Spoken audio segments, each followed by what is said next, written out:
جنابدار صاحب اصل دلته د حکومت بحث په خپل ځای باندې لیکن په دې کې لکه څنګه چې امنیتي ادارو ویلي دي چې جنجال د پاکستان او د امریکا دی.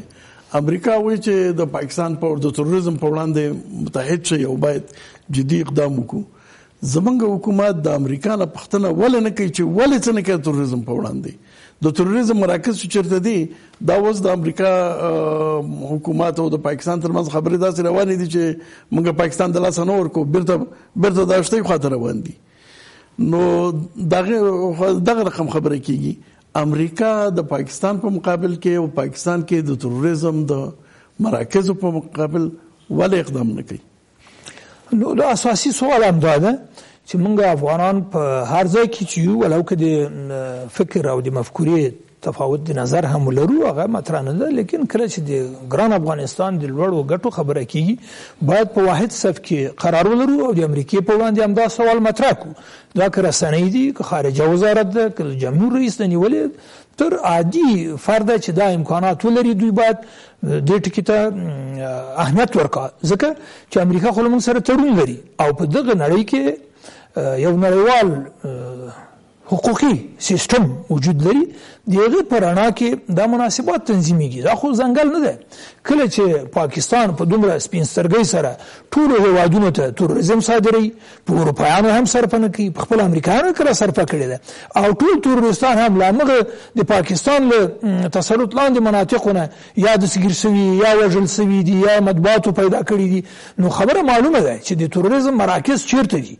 اوس دغه حالت داسې ښیي چې ټوله نړۍ د افغانانو سره په اخلاقي لحاظ په حمایت کې قرار لري او امریکا امریکا مجبوره ده. موږ سوال ده اوس راځم دې ټکي ته، امریکا ولې اقدام نه کوي؟ او ګوره دا خو له امریکا نه پوښتنه وشي چې ولې اقدام نه کوي. حکومت ولې نه کوي؟ زمونږ حکومت وزیر دفاع پیښور شلاله د پیښو یو وګو تصرف کوم باخلو دا ټول زمونږ حکومت هم وایي چې پاکستان پکې دی او دغه پاکستان په وړاندې امریکا هیڅ غږ نه کوي، خو زمونږ حکومت امریکا نه هیڅ پوښتنه نه کوي.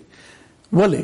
زمونږ حکومت خو به هغه کوم ډیپلوماټیک امکانات چې دي د هغو نه او کومه مروجه ډیپلوماسي چې ده د هغه په چوکاټ کې خپل اقدامات کوي. دا خو داسې یو محلي خبره نه ده چې راسې په یو کلي کې مثلا یو څوک له یو خان ناراضه ده، یو دوه کسه راسي او غالمغال وکړي. دا خو هغه میتودیک برخوردونه دي چې دوی به کړي او باید وکړي. ته صحیح وایې، باید وکړي. موږ هم دا ترېنه غوښتنه ده، ولې دا د دې معنا نه لري چې اوس نو که دا حکومت نه تر اوسه پورې هېچا نه ده اورېدلی. دا عرض کوم یعنې افغانستان حکومت د امریکا په کوم اقدام باندې یا د امریکا نه کوم پوښتنه کړي یا د کوم تنقید پکړي د پالیسي باندې ولې داسې نه وایي؟ دا تر اوسه هیڅ نه ده شوی. ګوره د افغانستان حکومت نه جهان له امریکا نه پوښتنه کوي. دغه هیئت د امنیت د شورا چې راغی افغانستان ته، چې د افغانستان په تاریخ کې دا د امنیت د شورا لوړپوړی با مسؤلیت هیئت د لومړي ځل لپاره چې راځي، دا د افغانستان موافقت ته په حقیقت کې او هلته په شورای امنیت کې جلسه دایره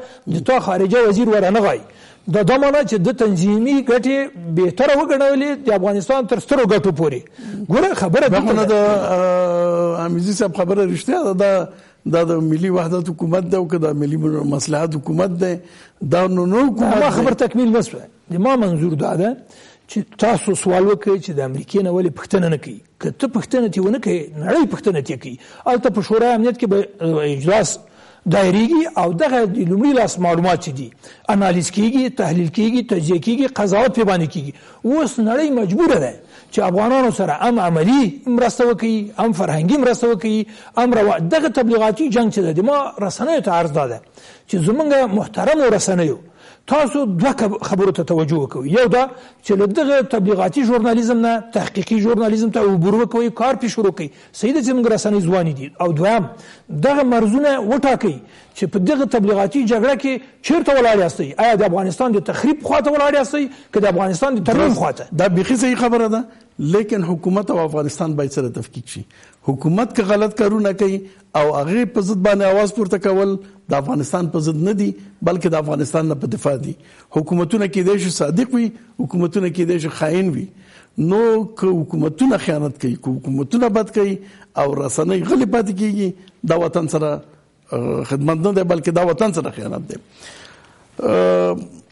زه بیا دغه خبره تکراریږي چې امریکا وایي ټرمپ وایي چې دنیا باید متحده شي خو باید عملی اقدام وکړي. زمونږ حکومت که زمونږ حکومت وي نو دا خبره باید جدي امریکا سره مطرح نه کړي. دا چې دی یو خو دا جنگ د پاکستانیانو د امریکایانو در مابینځ دی، دا جنگ زموږ د پاکستانیانو در مابینځ دی.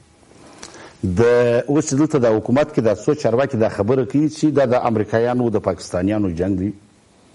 دلته خدای چې دی پاکستانیانو خو نیت درلودی چې افغانستان اته خپل 15مه صوبه وګرځي، خو دغه خلک د ډیورن پر سر باندې هم دوی معاملې ورسره کړي دي، 6 دروازو اجازه دوی ورکړې ده، دا کاني او داعشو دغه سره دوی جوړ دي، هغه طالبان چې راځي د سولې د پروسې سره مخ یې دوی نیسي.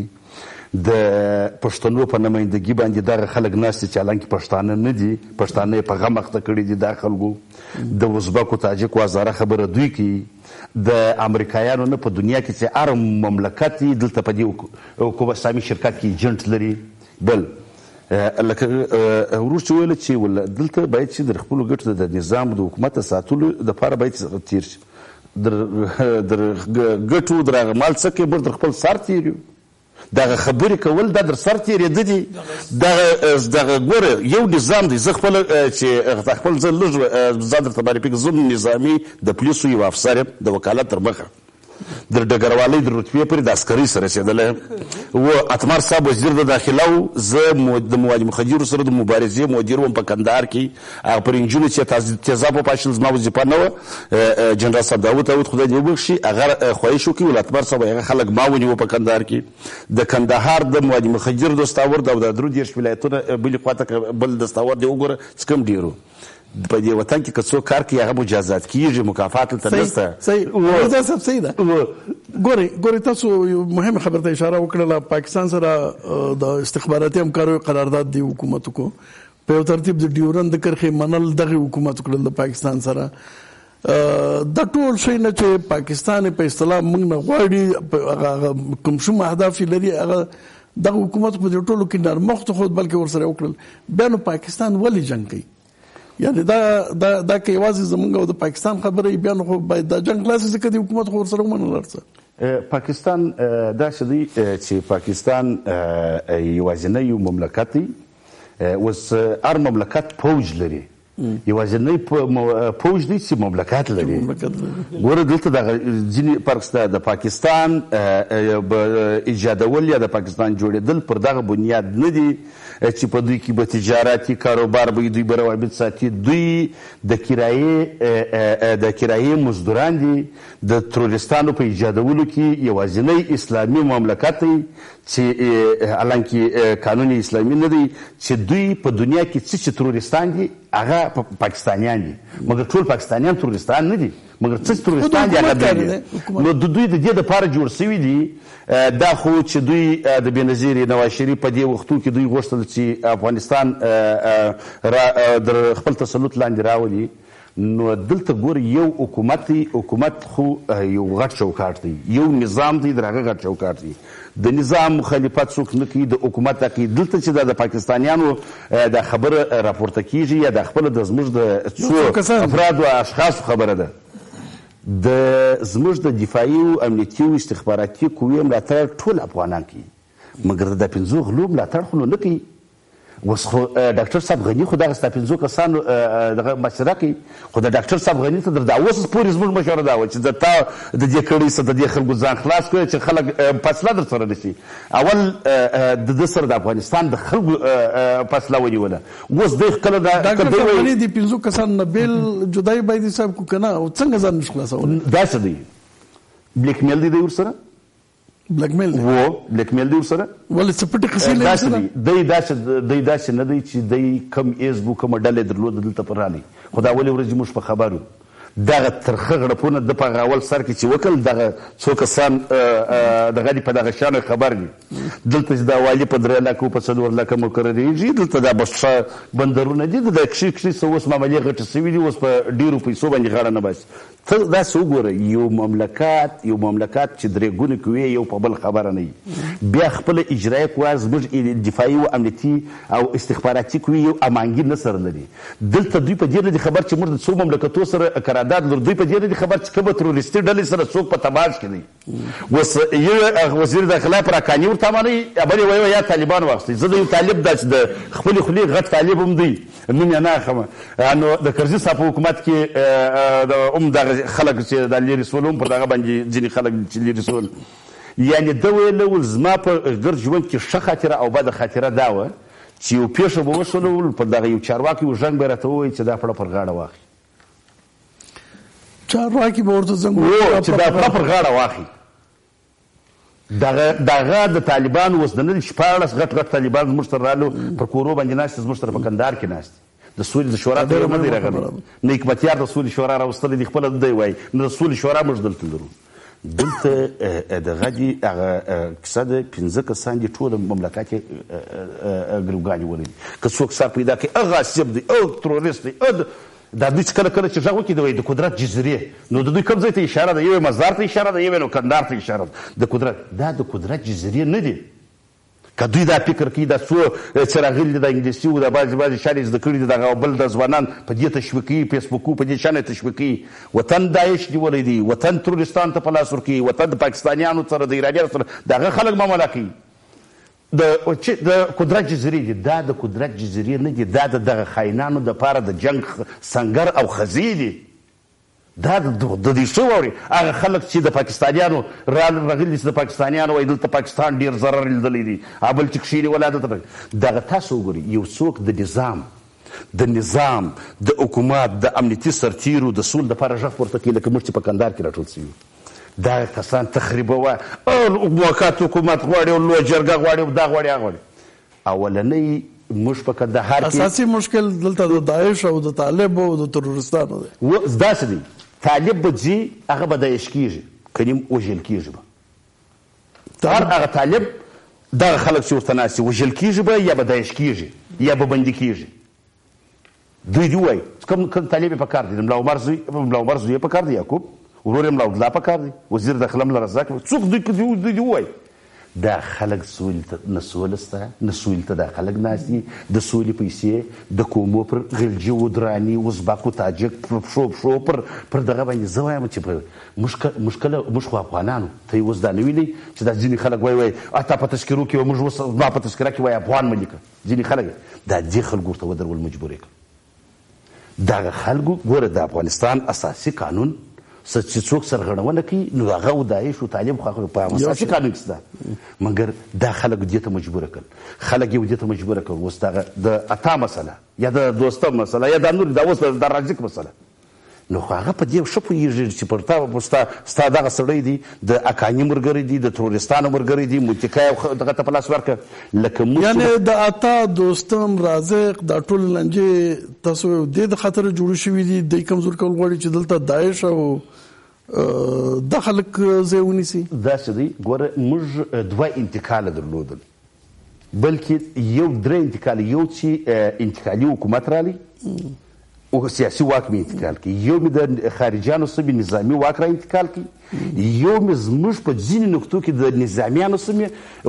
تروریستي ډلو ته ځینې وسلې ور انتقال کړې لکه په روزګان کې یو کنډک لکه د کندوز سکوت لکه په دغه فرا نور ولایتو کې چې دغه تسلیمېده شروع شو د عسکرو په هلمند کې دا ورته د هلمند ته یو څوک لاړی زموږ سره دلته یو وکیل هم دی خورا د مایکل سمپل انډیوال هم دی کرزي صاحب چې د افغانستان څخه په هغه وخت کې وایستی چې وایي چې بندیزه پر اوس هغه مایکل سمپل د یوناما سیاسي مشاور هم دی نو دلته چې دا به کښېناستي دا اوس وطن پرست دی ټول هلمند دغه سړي ورته سکوت کوي د سنګوریانو په نامه یو ډله جوړه کړې د 2000 نفر په هلمند کې 2 میلیونه ډالر د میاشتې مصرف کوي هغه ټول هلمند یې په لاس ورکړي هلمند دغه ولایتونه دا تصادف نه دي سقوط شوي افغانان یې مات لري زموږ امنیتي سرتیري دفاعي قواوې مې استخباراتي ارګانونه مې داسې نه دي اوس دا خلک شي دي اول خو داسې د نظام او د حکومت باید خلک فرق وکړي د نظام بل چوکاټ دی حکومت بل دی او بل داسې دی دا اوس پر ستانکزي باندې نقد نیوکه کول دا نو استخباراتي قواوو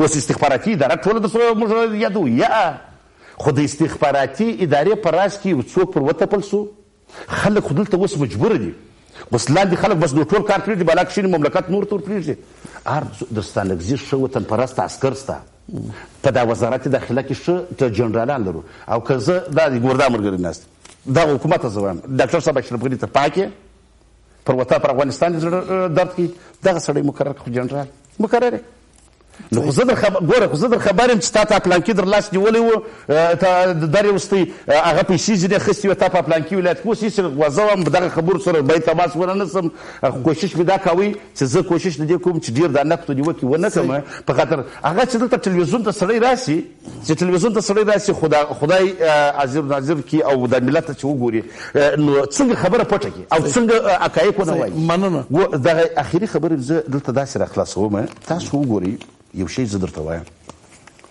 په دغه رقم وضعیت کې په دغه رقم تهدیدو کې چې د حکومت لخوا دي او په دغه رقم تفریقو اچولو کې قومي او ژبنۍ او سمتي او په دغه رقم بې پروایي کې موږ د افغانستان په نامه باندې مملکت بیا نه لرو لکه اوس حکومت دی ګوره لکه اوس حکومت دی ولې که څوک د تروریستانو پاکستانیانو ایرانیانو د دې په مقابل کې غږ پورته کوي د هغه سرتیرو دفاعیانو ستاینه کوي چې هغه د وطن دفاع کوي او د هغه خاینانو باندې نقد کوي چې هغه د دې وطن دپاره بد نیت لري نو دا خاینان ولا پلانکی جاسوس دی پلانکی شخصي ګټې دي پلانکی نه دي وروره دا مملکت د 5 کسانو نه دی نه دا مملکت هغه دی چې بس کې خارجي پاسپورت په جیب کې او کمپیوټر په انګلیسي پوهېدی او د امریکا او د انګلیس پاسپورت یې درلودی هغه دغه دی د مملکت هغه دی د نور د یا بل شی دی دوی د انګلستان او د امریکایانو د نور مملکتونو چې جاسوسان دي دوی څه کوي ولا ښه روابط ورسره لري دوی روابط لري بل څوک یې کښېنځي وایي دا جاسوس دی یا پر پلانکۍ دوی روابط لري او بل څوک چې دی بیا هغه جاسوس دی ګوره آخري خبره داسې کوم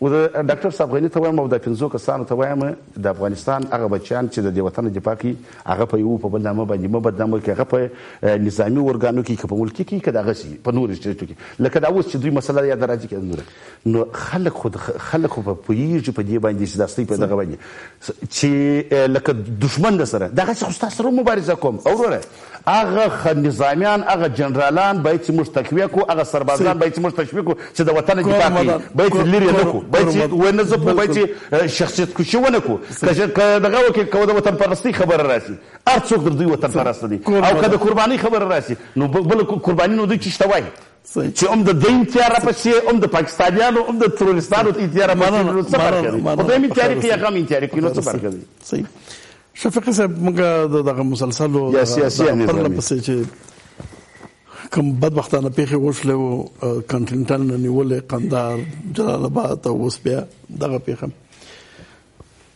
که مسؤلیت اوس پورې داعش اخیستل کېده اوس دا څو مسلسلې پیښې کېږي چې مسؤلیت طالب اخلي امیرزي صاحب ډېره جالبه خبره وکړله که دا مسؤلیتونه د یو لوړ مقام په تلیفون باندې طالب یا داعش اخلي بیا نو د خوالي توقع دا بیا څنګه خبره ده ځواک صاحب د افغانستان د اوسنی حالت دغه پرون چې کومه مرګ ژوبله واوښته یا د دې نه مخکې یو شي ته زه باید اشاره وکړم چې متاسفانه هغه تلفات او مرګ ژوبله او شهیدانو شمیر په دغه ټولو پیښو کې ته هغه څو چنده زیات دی چې دولت یې اعلانوي زه د پرونۍ پیښې په رابطه د یو داسې شاهد چې هغه د خپلو کسانو په مړیو په ټاپیانو پسې ګرځي په شپهخانو کې د هغو د قوله وایم چې 200 نفر پورې تر اوسه 200 نفر پورې شهادت رسېدلي حتی د دې نه هم زیات یو کس وایي چې دومره ماته شواهد لاسته راغلي دا مرګ ژوبله هر ځای زیاته ده کانټینټل کې هم زیاته وه او دغه پرونۍ چاودنه کې متاسفانه بدمرغي همدا ده چې حکومت یې حتی د امریکا او د حکومت ترمنځ یو تفاهم شوی چې د مرګ ژوبله دوی باید پټه کړي دغه د مرګ ژوبلې پټول په خپله د یوې توطیې په معنا ده افغانستان ملت یې باید قرباني ورکړي چې د یو لوی هیواد لوی اهداف دلته پلي شي او څوک عکس العمل ونه شي ښودلی. او د حکومت چې وکیل صاحب دلته اشاره وکړه هغه مشکلات چې دوی یاد کړل د هغو په بنیاد یقینا د هغو په بنیاد موږ تاسو چې قضاوت کوو معنا یې دا ده چې حکومت اصلا نشته. نه بخښنه غواړم شفیق صاحب که نوې توقع به هم نه وي که نوې د توطیو اختیار واک او وس به هم ورسره نه وي دا شیونه به نه کېدل. چې وکیل صاحب اشاره وکړله چې دې ځینې ټلیفون کېږي چې دا مسؤلیت د داعش واخلي دا مسؤلیت د طالب واخلي یا کوم امریکایي دا کار کوي یا بل څوک یې کوي. نو حکومت دخیل دی او که نشته په دې پیښو کې اصلا حکومت په هغه معنا تعریف یې چې دی چې د ملت د ارادې ممثل وي د ملي حاکمیت تمثیل کوي او په یو مملکت کې هغه نظم او اصول مراعات کوي. په دې معنا نه قانون اساسي شته چې موږ قانون اساسي موږ ته په لاندې دی حکومت بنیاد په همدې جوړ دی او نه هغه ګټې ملي ګټې چې موږ تاسو په هغه تعریف یې چې راځي چې د ملت ممثل شي. موږ د یو لوی ځواک او د سیمې د استخباراتو ترمنځ د جګړو د رقابتونو قرباني مخکې مې اشاره وشوه دغو شیانو ته. یو استخباراتي لوبه ده په افغانستان اوس یې مرکز افغانستان دی پلې شوې ده او د حکومت په نامه دلته یو څه کسان ناست دي چې هغه په دې لوبه کې یا شامل دي یا دومره بې کفایته دي په دواړو صورتو کې د بخښنې هغه نه لري یا دومره بې کفایته دي چې دا تعریف او دا هغه تر اوسه نشي کولی چې د څه حالت سره مخ یو. زه داسې وایم استخباراتي لوبه ده هر څه پکې ممکن دي. یو شی چې هغه ما مخکې اشاره وکړه مخکې خبرو کې مې درته وویل چې 4 کالو راهیسې کومې بدې وړاندوینې چې کوي هغه ټولې ټکي په ټکي بدبختانه رښتیا کیږي. په همدې رښتیا کوي چې عملا موږ روان یو همغه څه ته چې دلته د لوی قدرتونو ترمنځ یا د یو لوی قوت او د سیمې د استخباراتو ترمنځ معاملې دي. موږ پکې د جنګ خاص و خاشاک یو. اوس ضرورت څه دی څه باید وشي. ګورئ په دغه مسله نه حل کېږي چې دا اوس د موږ امنیتي مسؤلین وایي چې پاکستان د قانوني شبکه ده او څه شی دی د پاکستان او د امریکا رقابت یو ده.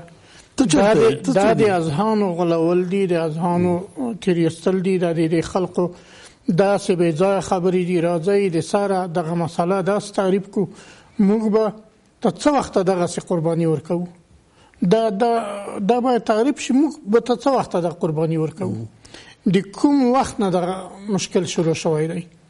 راځئ دغه د دوست دښمن تعریف د سره وکړو. د امریکا د موږ په څه متکیه ده فقط په دې چې د موږ رینجرو ته تیل ورکوي او دومره بخورونامیر دغه امنیتي ځواکونو ته د موږ دومره بخورونامیر یو څه ورکوي وسایل ورکوي چې د جنګ تود وساتي فقط ژوندی وساتي په ډېرو درنو تلفاتو د سمنه چې بریا پکې وګټلی شي. د موږ د امنیتي ځواکونو د کمبود او د کمزورۍ خبره چې راغی شي بیرته د امریکایي ځواکو خارجي ځواکونو د زیاتېدو د خارجي امنیتي کمپنیو د ایجاد د هغو ضرورتونه رامخته کېږي او مطرح کېږي توجیه کېږي. په دې ولې راځئ په دې ولې خبرې نه کوو. زه وایم د یو ملت په حیث د یو هیواد په حیث د یو داسې ملت په حیث چې د څو زره کلن تاریخ لرغونتوب دعوادار یو په دې ملت کې دومره څوک نشته چې دغه مسله مطرح کړي چې راځئ په دغه امنیتي تړون یې ورې د سره غور وکړو. دلته د وکیل صاحب دی ګوره دوی د ولسي جرګې نه د مشرانو جرګې نه ډېر وخت دا خبره راپورته شي او 2 تنه په خبره کوي چې موږ امنیتي تړون موږ ته ګټه نه ده کړې. په دغه اعتراض او په دې خبره دا مشکل نه حل کېږي. راځئ د موږ د دغه ملت هغه اساسي په دغه اوسنۍ مقطع کې چې د موږ پکې قرار لرو د خپل هیواد د راتلونکي په رابطه خپل هر څه د سره تعریف کو. ګاونډیو دا کار خو باید حکومت وکړي. د حکومت کې نه د اراده شته، د حکومت ته وابسته دی د مغو چینلونو سره چې پکې څه غواړم نور نه کوم چې حکومت نه لرو، ولسي جرګه نه لرو، ولسي جرګه پر دا پرون پیسه بلندي استرالي وړه خبرم دا ده. زه دا وایم متاسفانه یو څوک باید پیدا شي تنها د حکومت خبره. بل تړون د روسانو سره عین داسې تړون لري چې خپل په د حکومت کې چارواکي امضا کړي، ستانکزي امضا کړي دي، خلاص باید دا خبره ښکاره شي. په اجنډا کې نو نیول سوی ابراهیمي د ولسي جرګې هم داسې لکه د بودیجه چې غیر قانوني واچول چې ټولې ملي پروژې کې نقص کړي کې د بیرې پکې وړي دي، دغسې اجنډا ته ور راګیري پر اوس ونه دا کاپي زما سره په موټر کې پرته ده چې پنځمه ماده دویم باندې دغسې معنا لري لکه د ناټو د امریکایانو سره چې موږ تړون درلود د مداخلې اجازه یې ورکړې. یعنې خبره دا ده چې موږ دغه حالات باید د سره تعریف شي په دې ملت کې، دوست او دشمن د سره تعریف شي. په حکومت دی موږ زه وایم حکومت کې نور دا نه شیمه شته، نه د کفایت شته، نه د جوهر شته. په دې ملت کې د نورم څوک شته که نه؟ که نه وي بیا خو فاتحه باید ولولو، ووایي چې نور خبره خلاصه ده، او که وي راپورته دې شي همدغه وخت. زه وایم د هغه ټول هغه لوري چې د دغه حالت نه شکایت لري په یو محور چې راټول نشي، یو شعار چې بدرګانه کړي چې ووایي راځئ دغه ملت ته نجات ورکوو، ملت ته یو محور پیدا کوو. نو زه وایم د دې نه پرته بله چاره نه لرو. همداسې به کیږي، بریدونه به دوام لري، وژل کیږي به افغانان، د چا به تور په عیسی ورچول کیږي مستقیما، د چا په حقاني شبکه، چا په طالب، چا په داعش، او څوک به په بمباریو کې د خارجي قواو بمباریو کې 4000 بمونه 4300 بمونه دوی غورځولي. د خدای په خاطر په ډېر افتخار یادي 4300 بمونه د موږ په دغه جغرافیه په د خاوره لوېدلي، خلک یې وژلي، کورونه یې ړنګ کړي، فصلونه یې سوځولي، فضا یې د زهرونه ډکه کړې. دا ملت خو د بربادۍ سره مخ دی. دې ته موږ لاسونه پلکو، خوشحاله یو. ملت باید په خپل تصمیم ونیسي. دغه سیاسي مشران رهبران که رښتیا هم ځان ته رهبران وایي باید بې تفاوته نور کینې یو تصمیم ونیسي. ډېره زیاته مننه. کور مدان سلامت شي. اجازه راکړئ اخري وبخښه، د یوه نقطه راڅخه پاته ده. دوه خبرو ته زه غواړم چې ستاسو د دوستانو توجه ورته راوړم. اول خو د زموږ حکومت د دې شی اوس استفاده نه کوي لکه اوس چې ډاکټر خلیلزاد راوستی عطا احمد محمود په بیري، بلکې دوی غواړي چې غله غاصبان کچاکبر ورکړي. نو دا اوس یې راوستل چې په د ولایتو کې جلسې ورته دي چې د جوراتو یا د غاصبینو په نامه چې دوی خلک د ځان سره کښېنولي، دا په دې کې د خلکو په سترګو کې خاورې دوی نورې نه ورپاشي. بله اساسي خبره زه داسې کوم، طالب پر ایرانیانو پر روسانو باندې چا خرڅ کړي د داعش د پروژې په مقابل کې چې مخنیوی به کوي. دغه خبره باید معلومه سي، د افغانستان خلکو ته باید معلومه سي. اساسي خبره همدغه ده. طالب ولې دغسې وضعیت کې دی، روسیا ولې طالب ته مراجعه کوي؟ نو دا خو اساسي پوښتنه ده. هغه خلک چې د داعش د پروژې همکاران دي هغه دا کار هم هغه وکړي. ډېره مننه. جبرائیل مسلم هغه کړی. ډېره مننه. کور مدان سلامت اوسئ. ګران لیدونکو تاسو نه مننه چې اوس پورې موږ سره وئ. راتلونکي بحث پورې خدای سپارم. الله مو مل.